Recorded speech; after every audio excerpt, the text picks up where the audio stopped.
প্রিয় দর্শক মণ্ডলী, দেখতে পাচ্ছেন এটি একটি ফ্রিজ, সম্পূর্ণ ফ্রিজ।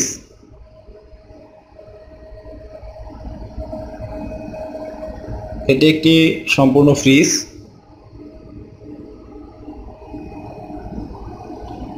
তো আপনারা কি করে বুঝতে পারবেন আপনাদের বাসায় ব্যবহার করার সময় যে আসলে ফ্রিজটি ঠিকমতো চলছে কিনা, বা ফ্রিজের পারফরম্যান্স ঠিক আছে কিনা, ঠিকমতো ঠান্ডা হচ্ছে কিনা, নাকি আপনার পিছনে যে কম্প্রেসরটা আছে সেটি অনবরত চলতেছে, তো আর আপনাদের বিদ্যুৎ বিল কি বেশি আসতেছে কিনা সেটি আপনারা কি করে বুঝবেন, বা ফ্রিজটি আপনার ঠিকমতো চলতেছে কিনা সেটি কি করে বুঝবেন, আর কিভাবে বা সঠিকভাবে এই ফ্রিজ আপনাদের বাসায় আপনারা ব্যবহার করতে পারবেন, তাই নিয়ে আজকে আপনাদের সাথে আমি আলোচনা করব।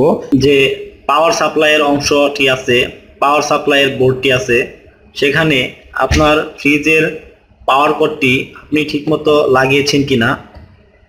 ভালোভাবে না লেগে থাকলে আপনি আটসাট করে একটু লাগিয়ে দিন।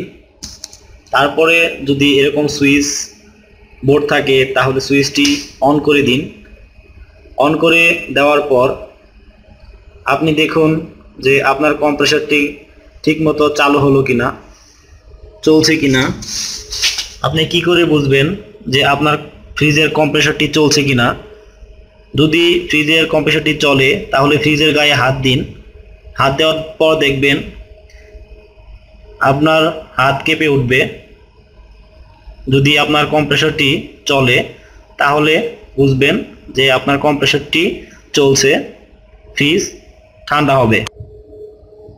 দেখুন নিচের অংশে নরমাল, তাই লাইট জ্বলে আছে। আপনার ফ্রিজটি অনবরত যখন চলতে থাকবে তখন যে অংশটি আপনি দেখবেন তা হলো যে এখানে দেখবেন যে দেওয়া আছে একটি নব দেওয়া আছে। এখানে 1 2 3 4 এরকম দেখেন, এরকম দেওয়া আছে। তো যখন আপনাদের ফ্রিজটি চলতে থাকবে, গরমের সিজনে দেখবেন ফ্রিজটি চলতে চলতে অনবরত চলতেই থাকে। তো এক সময় আপনাদের ফ্রিজটি দিনে 24 ঘন্টায় চলতে থাকে ফ্রিজের কম্প্রেসরটি। তো তখন আপনাদের বিদ্যুৎ বিলটি অনেক বেশি এসে থাকে। তো আপনারা বুঝতে পারেন না যে ফ্রিজ অনবরত চলতে থাকলে কি করতে হবে।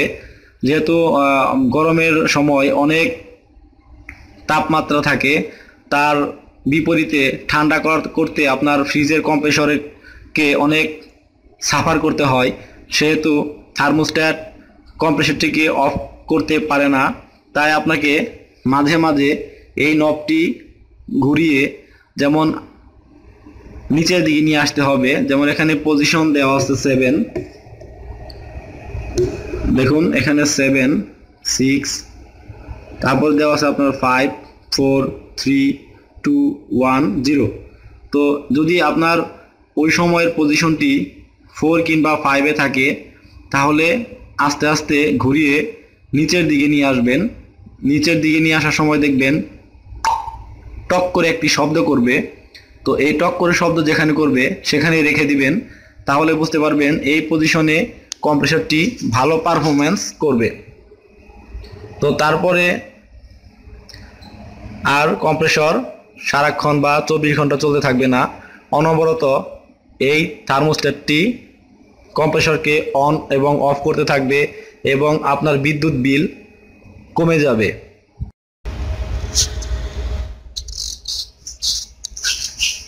হ্যাঁ, এই ফ্রিজের যে কম্প্রেসরটি আছে, এই কম্প্রেসরটিকে হাত রাখার পর যদি কম্পন না হয়, যদি না কাঁপে, তাহলে বুঝবেন কম্প্রেসরটি এখন অফ হয়েছে এবং অনবরত আপনার অফ অন হতে থাকবে, আর কোনো সমস্যা হবে না।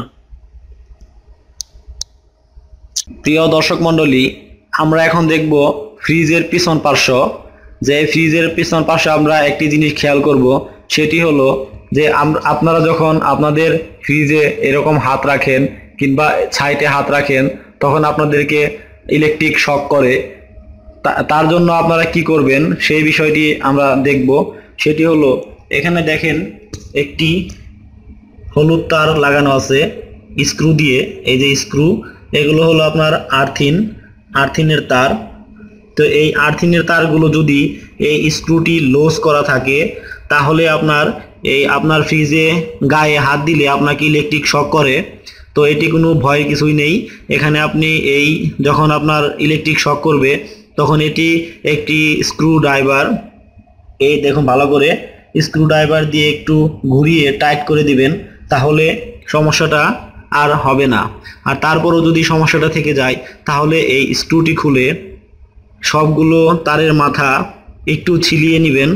ছালিয়ে নেওয়ার পর একটি লোহার দণ্ড সাথে বেঁধে এই তারগুলো বাইরে এনে আপনার যদি মাটির ফ্লোর হয় তাহলে মাটিতে গেড়ে দিবেন, তাহলে আর এরকম সমস্যা হবে না।